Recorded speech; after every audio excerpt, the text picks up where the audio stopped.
Yun, isang magandang hapon sa ating lahat ng mga commander. Dito tayo ngayon sa Itikan. So pag-usapan naman natin sa pagdating sa bantay, mga bantay ng mga itik. So sa katiwala mga commander. So kung magkano ba yung kitaan nila, no, sa pagbabantay ng itik. So ito yung mga itik niya ngayon. Ito. Ayan. So tagang tudo focus ang bantay dito kasi nga ito ay nagpo-poultry. Tapos at the same time feeds po ang pinapatukan nila dito. At may konting tawag yan, yung mamaya interview natin si yung bantay nito, yung katiwala. So magkano ba yung kinikita pag bilang isang katiwala sa pag-aalaga ng itik? Yan mga commander, si Kuya Ryan, sa lahat po ng gusto mag-negosyo ng itik, ito po yung mga teknik, yung mga patuka at yung mga kitaan sa mga gusto mag-katiwala. Si Kuya Ryan katiwala sa pag-itikan. Kuya Ryan, anong ipilido mo? Anong full name mo, Kuya Ryan? Ryan Maligo. Ryan Maligo. So Kuya Ryan, ano ang mo dito, position mo dito sa itikan? Lingguan ako dyan kasi sa isang linggo, isang beses. Bale, yung itlog nitong itik ni ito, sa isang linggo, isa ang sayo, isang araw yung sayo. Ayan mga komandera, sa mga nag-iitik at gustong mag-alaga ng itik at gustong maging katiwala. Ayan, bukod kasi sa katiwala, bilang pa, di ba kuya, na isang tao, no? Nag-aasikaso. Ano nang tawag naman sa kanila? Pinakang bantay na rin. Yung pastol. Bukod kasi sa ganito mga komandera, 800 itik lang ito ha. Meron katiwala at meron pastol. Ito, mayroon si Kuya Ryan na nag-aasikaso lahat ng mga intindihin dito sa itik na to. Tapos meron pang pastol. So ngayon nagpo-poultry, si Kuya Ryan ang nag-iintindi ng itik, no. Kuya Ryan, magkano ba ang pinapatakan ng sinasahod mo? 4,000 din sa isang linggo. 4,000 sa isang linggo. Ayan, no, sa mga gusto maging bantay ng itik, 4,000 a week. Then sa loob ng isang buwan, 4 times 6, 16k ka rin every month. No, napakalaki, 16k. Sa ano lang 'yung pag ano ng itik, no, pag alaga ng pag-asikaso. Lahat asikasuhin mo 'yung pag ikaw katiwala. So itlog, patuka at 'yung mga 10-10, 'di ba kuya? Siyang gagawa ng pagkatiwala. So yan, Kuya Ryan, ilang buwan ka na mag-itik, Kuya Ryan? Ilang taon ka na pala? Kailan lang naman ako dito nagbantay sa kanila. Pero yung dati, meron na rin kami itik. Sarili? May sariling itik ka na rin. So dito sa kanila, bali ako, 4 na buwan na. bago pa lang, no? So dito. So kamusta naman? Bali ilang buwan kayong sa palayan? Yung unang umpisa namin 2 buwan akong walang pa-itlog kasi yan. Tapos 2 buwan, bali 2 buwan na rin ata ngayon na may itlog na. Ayun. So 2 buwan na walang petlog, tapos 2 buwang may petlog. Dun sa 2 buwang may petlog, ilan sa 800 dun sa palayan, ilan ang nagiging itlog? Dahil sumagad nag-itlog din naman ng 570. 570. So magkano 'yon?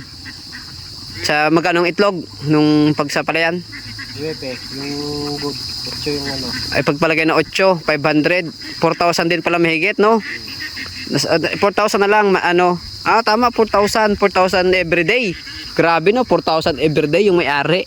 So talagang malaki po. Hindi ko na po sa sunod na po natin sa sunod na po tayo magkakwentahan ng kita ng may-ari. Pero si Kuya Ryan, every month ay 16k. So sa 2 buwan sa tawag yan, sa palayan, 2 buwan siyang kumita ng malaki. So naka 32k siya sa doon lang sa 2 buwan na yon. Yung 32k na yun, kuya, ano ba yung sa'yo doon? Sa yung pagkain, pagkakatiwala?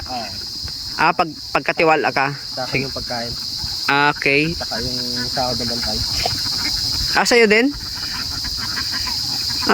May doon sa 32,000 na yon, Bawas pa yun. may bawas pa yon. Ganon.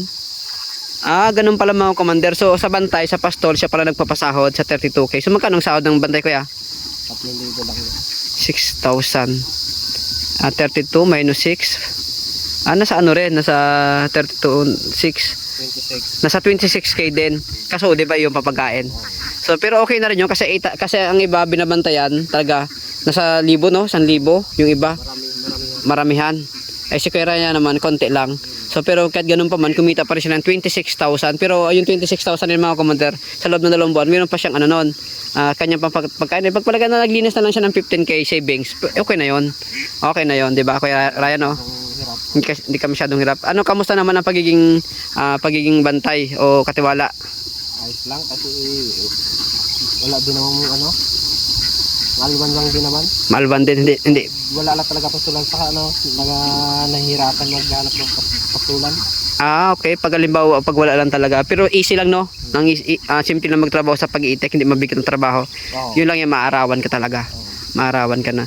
Ayun mga, stress yun. Mga commander, ito, sabi ni Kuya Ryan sa pagiging katiwala niya sa pag-iitek, siya daw po ay, easy lang daw po kapag halimbawa sa palayan. Simpleng-simple lang ang trabaho, di mabigat. Mas stress pa nga daw yung sa ganto, yung walang ipaitlog, no? Mas stress pa yung sa ganto. Pero itong sa ganto, si Kuya Ryan, kasi nga ito ay stable na dito, kung ilang buwan siya dito, di ba Kuya Ryan, no? Mas madali na sa'yo, di ba? Na patingin, Kasi hindi na nag-aalis. hindi nag-aalis. Yun ang mahirapan lang, yung palis-alis yung yung kubol, no? Ay dito stay na siya. Madali, big sabihin Kuya Ryan, nagbago, hindi ka na aarawan. Nagbago na, magiging buwanan ka na.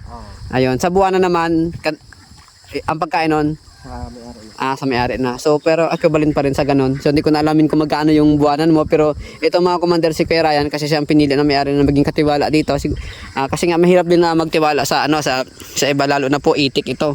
At itlog ang napag-usapan. Kaya ito, si Kuya Ryan ay katiwala-tiwala talaga doon sa may-ari ng mag-itik nito. So, Kuya Ryan, maraming salamat. So, ito po yung update sa pag-itik, ko sa itik, no, sa YouTube channel ko. Ayan. Tungkol naman ito sa pagbabantay ng itik, ang pagbabantay ng itik ay may dalawa po, ay isang pastol at isang katiwala. Ang katiwala po ay siya po lahat, gawain niya lahat pero napakaalwan lang po. Paggawa ng pag-asikaso ng itlog, pag-asikaso ng batuka, pag-asikaso ng kubol, at yung the rest doon, ang nagtatrabaho na yung tawag yan, bantay or pastol. Ayan mga komandera, ito sa gusto mag-alaga ng itik at magnegosyo, ayun po, sana po nakakuha kayo ng tip kung paano ang tamang diskartihan sa pag-aalaga o sa pagkuha ng tao sa pag-itik. So hanggang dito na lang at maraming salamat. Kung bago ka pa lang sa YouTube channel ko, paki-subscribe naman po ng YouTube channel ko. So maraming salamat.